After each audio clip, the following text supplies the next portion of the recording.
Okay, students, I think most of you know my name. My name is Santosh Rao. So here at Vishnu IAS, for you, Group 1, I am going to teach Indian polity to you. Indian polity. First నేను మీకు deal చేస్తాను. ఆ Indian polity ఒకసారి మీకు overview ఇస్తాను Indian polity point of వ్యూలో. And first of all this is the right time if you did not start the group 1 preparation. మీరు group 1 preparation ఇప్పటివరకు చేయకపోయి ఉంటే కనుక it's the right time.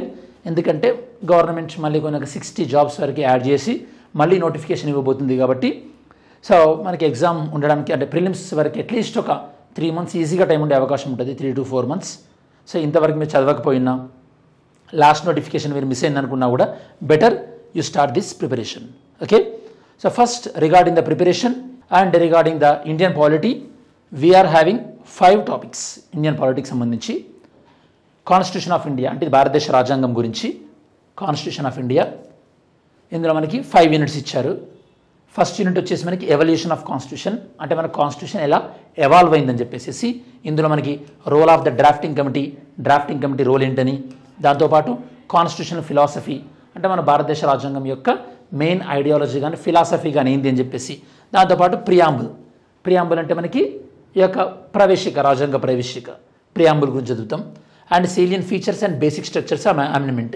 Salient features అంటే మన భారతదేశ రాజ్యాంగం యొక్క ముఖ్య లక్షణాలు అనమాట. అంటే ఫర్ ఎగ్జాంపుల్ లెంతియెస్ట్ కాన్స్టిట్యూషన్, దాంతోపాటు రిటర్న్ కాన్స్టిట్యూషన్, అలానే మనకి బైకామరలిజం ఉంటుంది, దాంతోపాటు యూనిటరీ ఫీచర్స్ ఎక్కువ ఉంటాయి along with the federal features అని. అలానే basic structure of the constitution అంటే రాజ్యాంగం యొక్క మౌలిక స్వరూపం అని బేసిక్ స్ట్రక్చర్. ఐడియా ఉందా మీకు? బేసిక్ స్ట్రక్చర్ అనేది సుప్రీంకోర్టు ఏ జడ్జిమెంట్లో బేసిక్ స్ట్రక్చర్ గురించి చెప్పింది అనేది ఐడియా ఉంటే మీరు కమెంట్ సెక్షన్లో ఒకసారి కమెంట్ చేయండి. ఇక్కడ చూద్దాం అసలు మీ నాలెడ్జ్ ఎలా ఉందనేది. నెక్స్ట్ అమెండ్మెంట్స్, కాన్స్టిట్యూషన్ అమెండ్మెంట్స్, రాజ్యాంగ సవరణలు అని చెప్పేసి మీకు ఐడియా ఉంటుంది. మనకి ఇండియన్ కాన్స్టిట్యూషన్కి ఇప్పటివరకు 106 times అమెండ్మెంట్ చేశారు, 106 times. ఓకే, సో ఫస్ట్ ఇది మనకి సిలబస్లో first unit mainly deals with what evolution of Indian constitution. ఇందులో మనం ఇండియన్ కాన్స్టిట్యూషన్ యొక్క బేసిక్స్ గురించి అండ్ కాన్స్టిట్యూషన్ ఎలా రాశారు, ప్రియాంబుల్ ఏంది, దాంతోపాటు మనకి అమెండ్మెంట్స్ అన్ని ఇంక్లూడ్ చేసుకుంటాం మనం. అమెండ్మెంట్స్లో వెరీ గుడ్ రమ్య, కేశవానంద భారతికి ఫైన్. అమెండ్మెంట్స్లో కూడా మనకి important amendments like 42nd constitution amendment, దీన్ని మనం మినీ కాన్స్టిట్యూషన్ అంటుంటాం. ఇలాంటి ఇంపార్టెంట్ అమెండ్మెంట్స్ కూడా మనం చెక్ చేస్తాం. 106th అమెండ్మెంట్ రీసెంట్గా మనకి నారీ శక్తి బిల్కి సంబంధించి వచ్చింది కదా మనకి 106th amendment, that is the recent one. Next fundamental rights. Okay, ఈ టాపిక్లో ఈ సెకండ్ యూనిట్లో మనకి fundamental rights, DPSP, fundamental duties 3 ఇచ్చారు మనకి. నేను మెయిన్ సిలబస్ చెప్తున్నాను. మనం మెయిన్ సిలబస్ కవర్ చేస్తే ఆల్మోస్ట్ నాకు ప్రిలిమ్స్ సిలబస్ కవర్ అయినట్టే, పెద్ద ఇబ్బంది ఏం లేదు. సో ఫండమెంటల్ రైట్స్లో మీకు ఏమి ఇచ్చారు సిలబస్ కాపీలో? Nature and scope, expanding horizons of fundamental rights. ఇది మీకు ఐడియా ఉండాలి. Expanding horizons of fundamental rights అంటే ఏంది? ఫండమెంటల్ రైట్స్ యొక్క అప్లికేబుల్ పెరుగుతుంది రోజుకి. ఫర్ ఎగ్జాంపుల్ ఒకప్పుడు రైట్ టు లైఫ్ అంటే ఆర్టికల్ 21లో రైట్ టు లైఫే ఉండేది. దాని తర్వాత ఏమొచ్చింది? ఇప్పుడు మనకి రైట్ టు ప్రైవసీ వచ్చింది. ఓకే, అలానే మనకి రైట్ టు మ్యారేజ్ వచ్చింది. ఈవెన్ రైట్ టు ఫర్గెట్ అనేది కూడా వస్తుంది. ఓకే, రైట్ టు ఫర్గెట్ అనేది కూడా మనకి వస్తుంది, అప్లికేబుల్ అవుతుంది. అంటే దీన్ని బట్టి మనకు అర్థం చేసుకోవాల్సింది ఏంటంటే ఫండమెంటల్ రైట్స్ యొక్క అప్లికేషన్ హారిజాన్ అనేది పెరుగుతూ వస్తుంది అని చెప్పేసి అప్లికేబిలిటీ. అలానే enforceability against state and others. Fundamental రైట్స్ని మనం ఎవరికి అపోజిట్గా యూజ్ చేస్తాం? స్టేట్స్కి, అంటే రాజ్యానికి. అంటే ఎప్పుడైనా స్టేట్ మన ఫండమెంటల్ రైట్స్ని వైలేట్ చేసింది అనుకోండి, అప్పుడు మనం స్టేట్కి అగెనిస్ట్గా మనం ఫండమెంటల్ రైట్స్ని క్లెయిమ్ చేస్తాం in the form of writs అనేవి ఇక్కడ మనం నేర్చుకుంటాం. దాని తర్వాత welfare state and distributive justice under constitution. Distributive justice అంటే మీనింగ్ ఏంది? డిస్ట్రిబ్యూటివ్ జస్టిస్ అంటే సంపద అందరికీ పంచడం అని చెప్పేసి. ఇది మనకి ఎక్కువగా డిపిఎస్పిలో వస్తుంది, direct principles of state policy.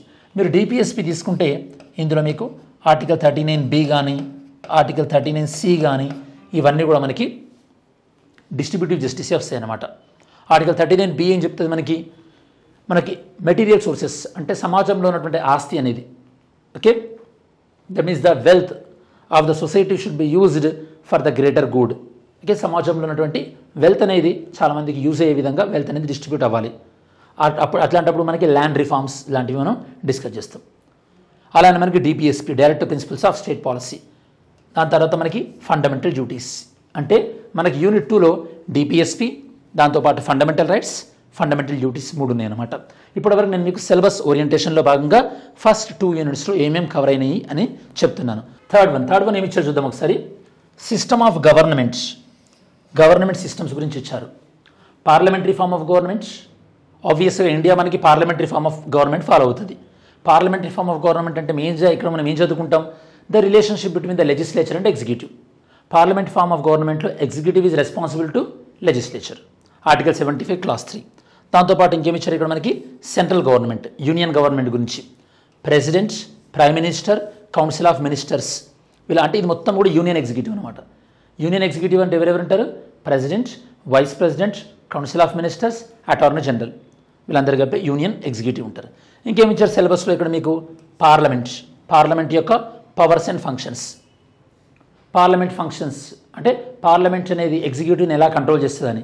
For example ఎలా కంట్రోల్ చేస్తుంది, క్వశ్చన్ అవర్ అని, 0 అవర్ అని, దాంతోపాటు మనకి కట్ మోషన్స్, ఇవన్నీ మీకు తెలియకపోతే don't worry, classroom discuss చేస్తాం.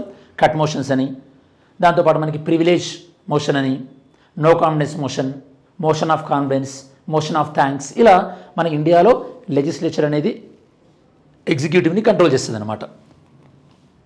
నెక్స్ట్ యూనియన్ గవర్నమెంట్ లాగానే స్టేట్ గవర్నమెంట్ కూడా ఇచ్చారు ఇక్కడ మీకు, governor, chief minister and council of ministers.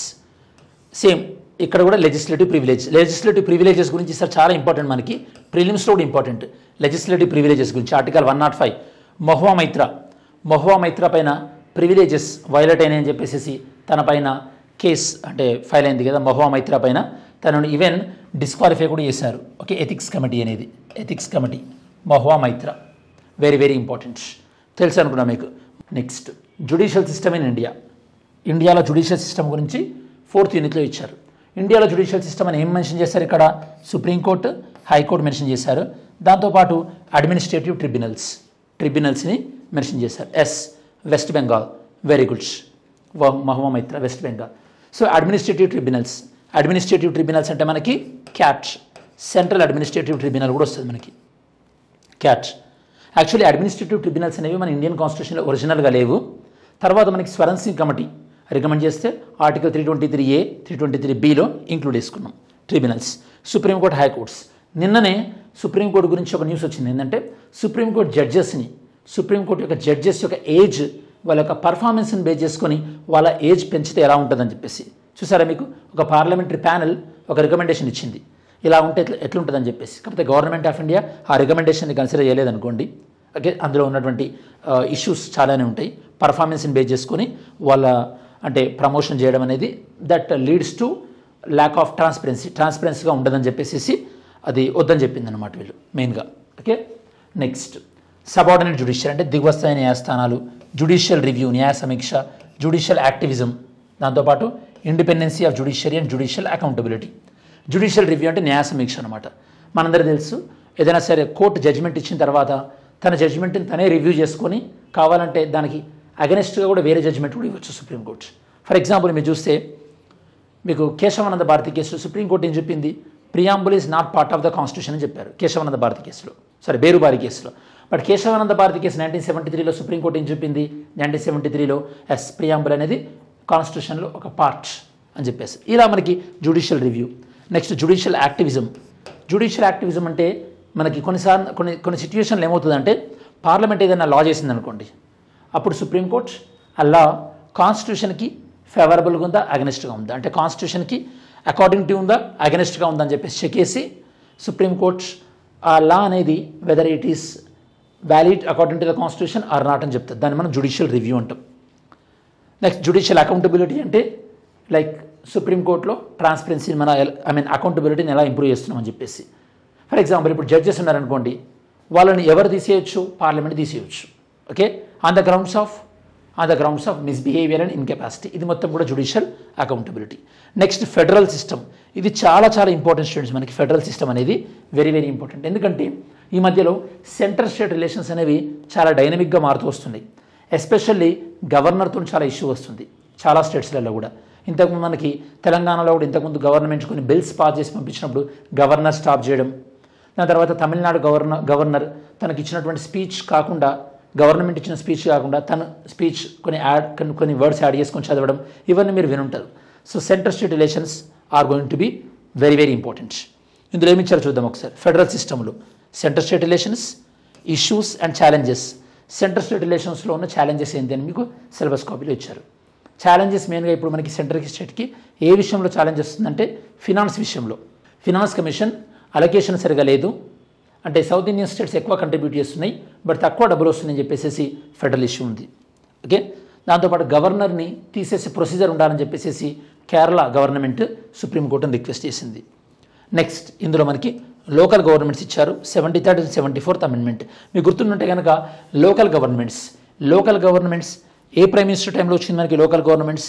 ఎందుకు అడుగుతున్నానంటే క్వశ్చన్, యాక్చువల్లీ లోకల్ గవర్నమెంట్స్ ఎవరి టైంలో అయితే వచ్చాయో, ఓకే, లోకల్ గవర్నమెంట్స్ ఎవరి టైంలో అయితే వచ్చాయో ఆ ప్రైమ్ మినిస్టర్కి ఈరోజు మనకి భారతరత్న అవార్డు ఇచ్చారు. Okay, that prime minister was awarded with Bharat Ratna award. Local government తీసుకొచ్చిన ప్రైమ్ మినిస్టర్ ఎవరు మనకి? పివి నరసింహారావు గారు. Very very important. PV Narasimha Rao గారు 73rd 74th amendment. PV Narasimha Rao is the first person to get the Bharat Ratna from Telugu states. అంటే Andhra Pradesh and తెలంగాణలో పుట్టినటువంటి వ్యక్తికి first Bharat Ratna రావడం పివి నరసింహారావు గారే. నెక్స్ట్ పంచాయతీ మున్సిపాలిటీ ఇచ్చారు. రిజల్యూషన్ ఆఫ్ ఇంటర్స్టేట్ డిస్ప్యూట్ని ఎలా రిజాల్వ్ చేసుకోవాలి, ఎలా పరిష్కరించుకోవాలి, మెయిన్గా వీటికి ఇంటర్స్టేట్ కౌన్సిల్ అని ఉంటుంది మనకి. Interstate council article 263. ఓకే, అలానే మీకు రివర్ ట్రిబ్యునల్స్ ఆర్టికల్ 262 ఇవన్నీ కూడా మనకి. So they are related to this resolution of interstate disputes. ఇవి మనకి మెయిన్గా మీకు ఇప్పుడు పాలిటీలో మెయిన్స్ పాయింట్ ఆఫ్ వ్యూలో ఏవేమి ఉన్నాయో నేను మీకు బ్రీఫ్గా ఎక్స్ప్లెయిన్ చేశాను యాజ్ ఏ ఓరియంటేషన్ సెషన్గా యూనిట్ 1 నుంచి యూనిట్ 5 వరకు. ఒకసారి మనం స్కీమ్ ఆఫ్ ఎగ్జామినేషన్, అసలు ఎగ్జామినేషన్ స్కీమ్ ఏందో చూద్దాం ఒకసారి. అంటే ఏమేమి ఇంక్లూడ్ అయినాయి ఏంటి అనేది ఒకసారి. ఇప్పుడు నేను చెప్పింది మనకి పాలిటీ పేపర్ 3లో one of the section polity, plus మనకి ప్రిలిమ్స్ పాయింట్ ఆఫ్ వ్యూలో unit 8 Indian constitution and polity. Okay, of course ఇది మనకి కరెంట్ అఫైర్స్ పాయింట్ ఆఫ్ వ్యూలో కవర్ అవుతుంది పాలిటీ అనేది. సో ఇది మనకి ఎగ్జామ్ స్కోప్, పాలిటీ ఏ పాయింట్ ఆఫ్ వ్యూలో ఉందనేది. అండ్ అఫ్ కోర్స్ రెగ్యులర్గా మనం కరెంట్ అఫైర్స్ కూడా డిస్కస్ చేస్తుంటాం కాబట్టి సో నాట్ అన్ ఇష్యూ.